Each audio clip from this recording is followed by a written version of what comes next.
afternoon, everyone, and welcome to our post-match press conference. Congratulations to the NU Bulldogs for beating the USD Golden Spikers in straight sets. We have Coach Dante Lensunurin, Boots Budin, and Leo Orchales. Coach Dante, congratulations for this victory. Maganda yung pinakita nyo sa blockings. 12 blocks kayo this afternoon. So, ano masasabi mo na, yun nga, nakuha nyo panalo at matibay yung net defense this afternoon? Siyempre masaya na ngayon kinakabahan pa rin ako sa sitwasyon. Kasi first game ito yun na yung taas ng expectation sa team ko kasi sabi nga mga national team yung kasama ko.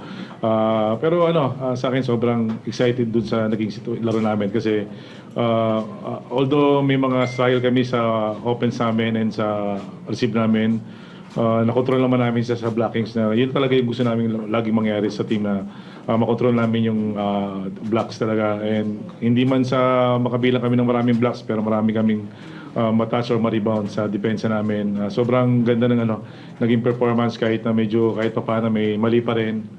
Sana sa mga ganung sitwasyon magtuloy-tuloy lang kami sa sa sitwasyon namin na kailangan naming maging eager lagi pagka every game.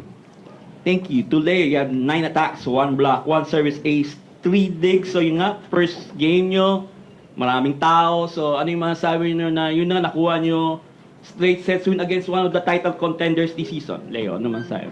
Ayun po, masaya kasi yun, nakuha namin agad yung panalo and maganda yung resulta. Although may mga lapses pa, pero for tomorrow siguro, i-work out namin and para ma-improve namin for the next game.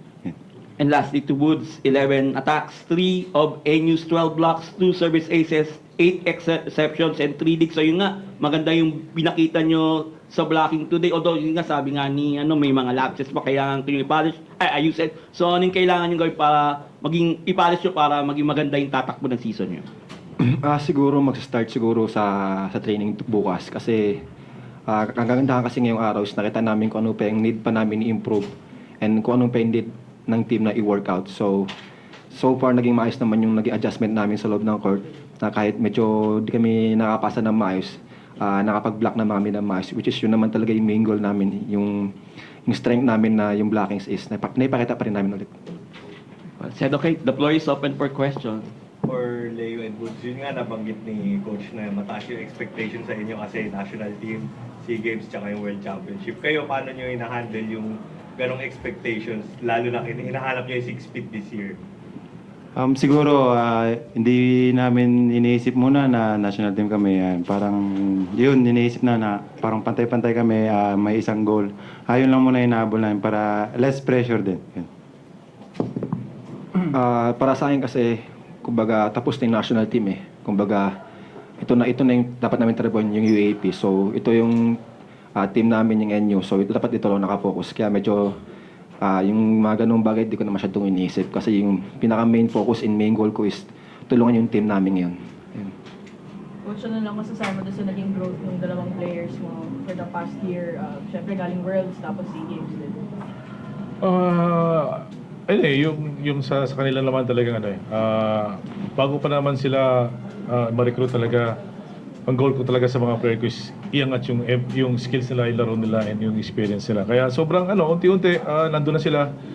Sa akin lang, yung huwag lang sila magsawa sa ginagawa nila kasi sigurado marami pa rin mararating nila. And yun, sobrang thankful ako sa laging nila, nagiging feedback para sa akin kung ano pa yung pwede kong improve as a coach din.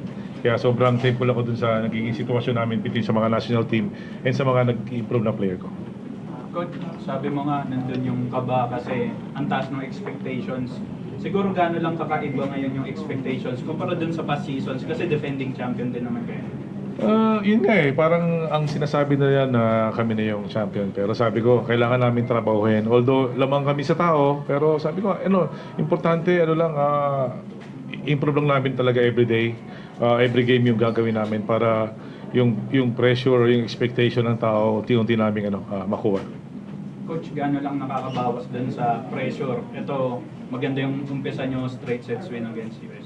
Well, yun nga yung sinabi namin kahapon na ito talagang magiging basihan. Kung ano man magiging performance namin ng first game, siguro yun, mas nabawasan yung pressure namin and nakita namin na talagang kaya namin talagang maging dominante sa loob ng court kapag yun nga yung gusto na talaga namin gawin and kung ano man yung nagiging problema, na-handle naman agad namin. About sa Leo, paano nyo i-describe yung experience na kalaban si Josh ngayon? Lalo na yung mahuling buwan nga na mas naging tight kayo dahil sa World Championship, SEA Games. Kumbaga yung familiarity ba lalo compared yung recent years? Mas nakatulong yung mga... Actually, medyo iba. Kasi pag magkakasama kami ni Josh kasi libero talaga siya eh. Yun yung focus niya. And syempre, magkalabang kami ngayon sa UAP, medyo naging iba yung timpla kasi nag-spiker siya. So doon kami medyo nag-adjust kasi knowing Josh talaga is palaban na palaban talaga kahit sa amoy lagay. So, yun lang naman. Ayun po, siguro kilala natin si Josh na siyempre may Gordon Manalo, ganun, may kinakapitan. Siguro, yun, sabi ni Boots.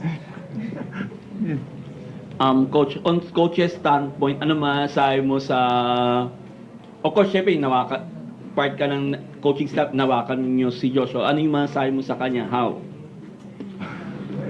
Well, magkaiba kasi yun nga, as a libero doon sa amin talagang doon namin talaga nakita na sobrang potential niya as a libero. And sa ngayon kasi, siyempre, nag-spiker siya, hindi naman naging maganda yung performance sa ngayon pero sigurado babawi naman siya. And sa amin naman kasi, as long as na yung sistema namin gumagana and kung ano man yung nagiging struggle namin sa between spiker and sino man dyan, nakaka-adjust kami and sa akin, basta sa akin, mahirap i-explain to kasi sabi nga, different position and basta kami, laro lang. Congratulations, Coach Dante, Leo, and Boots. Thank you. Thank you.